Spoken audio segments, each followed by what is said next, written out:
Alright, so we are back for another video. So we're doing a product review.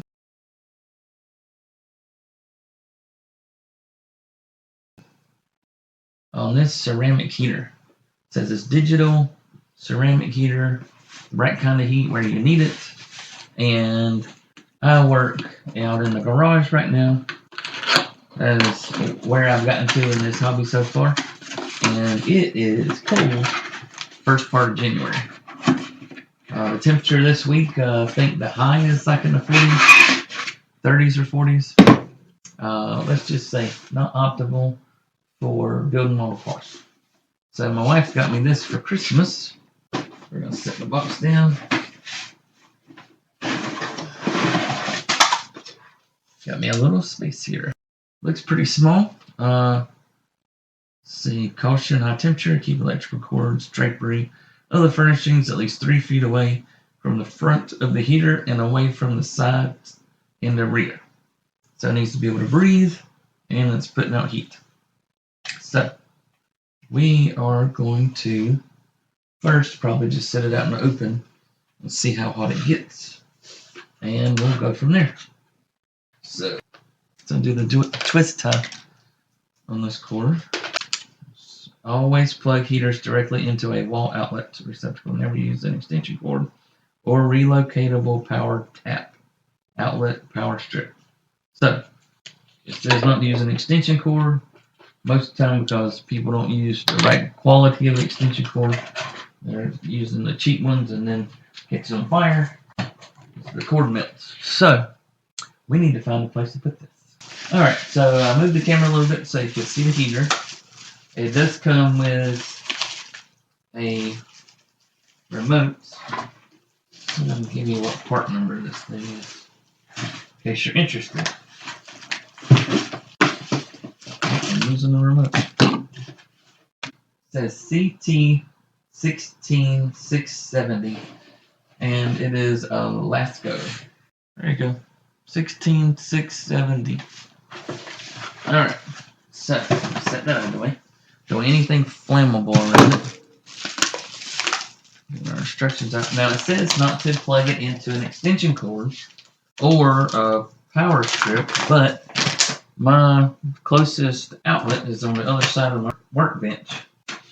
And I can build something to set it there later, but right now to check out how good this thing does, I've plugged it into my 12 gauge extension cord.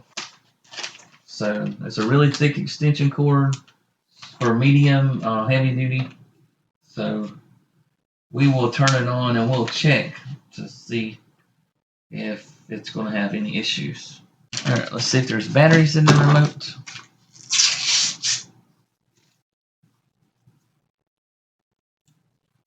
There's a screw. Holding the remote. No batteries, it needs AAA's.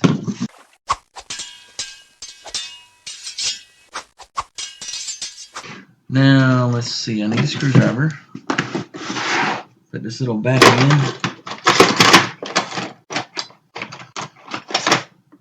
Oh yeah. It's always good to have a few different sizes of screwdrivers. You never know what you're going to need. So we're going to test it out. Let's see.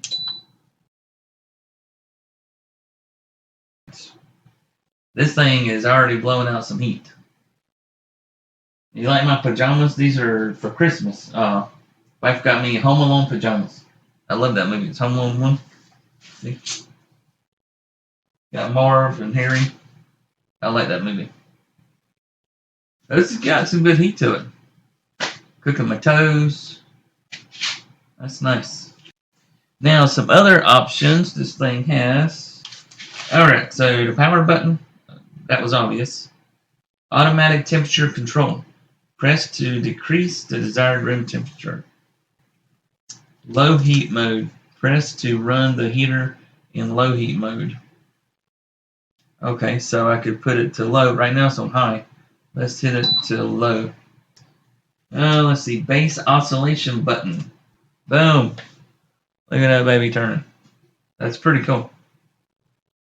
And it turns back. Not too fast either, like a fan, like I used during the summer. I like that. Let's stop that.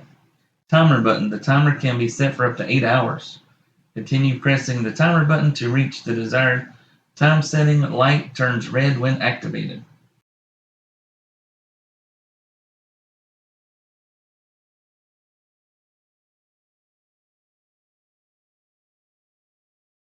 And the remote has a hook on the back of it so that I could hook it onto the back of the unit when not in use if I wanted to have it stored out of the way so I don't lose it.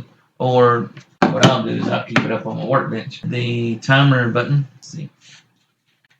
Timer. Continue pressing the timer button to reach the desired time setting. So let's press it. It says 1 hour, 2 hours, 3 hours, 4 hours, 5 hours, 6 hours, 7 hours, 8 hours, 0 hours. So 0 hours is, of course, it's back off. And then it flashes a few seconds and then it goes back to what temperature it is in here. The temperature was set at 75. So we're going to bring it down to 56. I'm just going to set it there at 56 because that's about what it was on when it turned on. It was saying it was around 56 degrees in here. I'm showing 57. So it should turn off in a minute. And it also, when I turned it down, it switched back to high heat because it went to auto.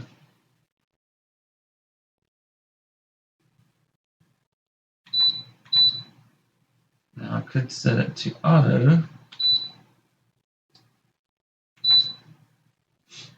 So if you adjust the temperature, it automatically goes to auto. But you can hit high or low to put it on the low setting so that it doesn't pull as much electricity.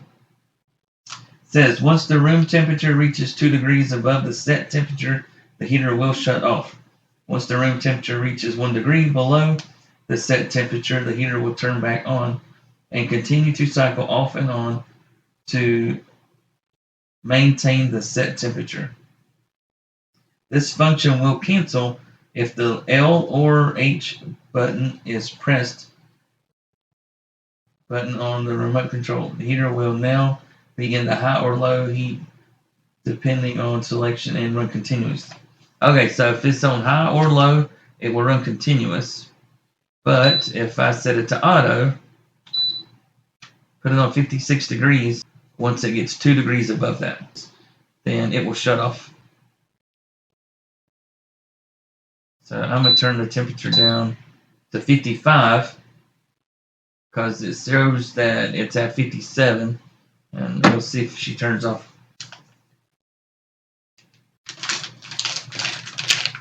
And we'll check the cord while it's running. Oh, there it goes. It just turned off. Check the extension cord. Cord's not even warm. This cord's probably room temperature. This one's a hair colder, which is good. That means that the extension cord's not getting as warm as this cord. The unit sides are cold. The back is cold. The front's barely even warm.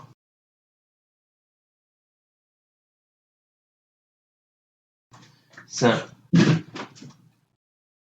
I think a lot of the warnings it had are just safety precautions because I could probably put it right under the table here.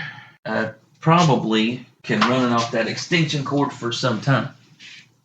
But it's a little chilly in here. We're going to turn it to 58 degrees. We're going to leave it at 58. And it's on auto. Like I said, the sides are cool. The heat coming out is good. So definitely a good heater. If we wanted to put it on oscillation, but I think it's doing good. I like it. I think it's going to be a great addition to the shop. And if you're working in a cold area, something like this,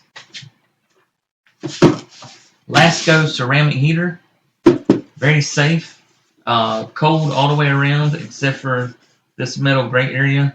That grate right there is hot while in use.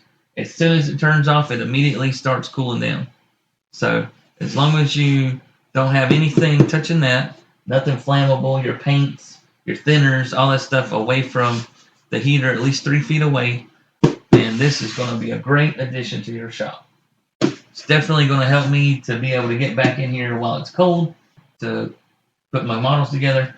Now this little guy has a hook, so I might could set up a hook to look.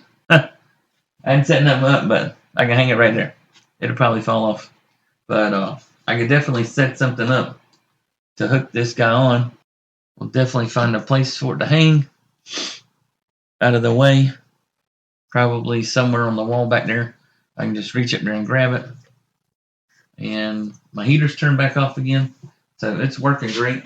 It is a very, very safe unit.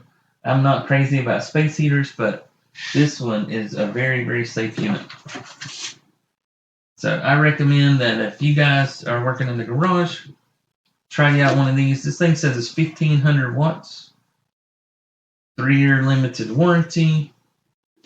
All I had to do is put 2 AAA batteries in the remote. It's rated 120 volts AC, 12.5 amps, 60 hertz. As far as I can see, it does not have a square footage rating on it of how many square feet it will heat. But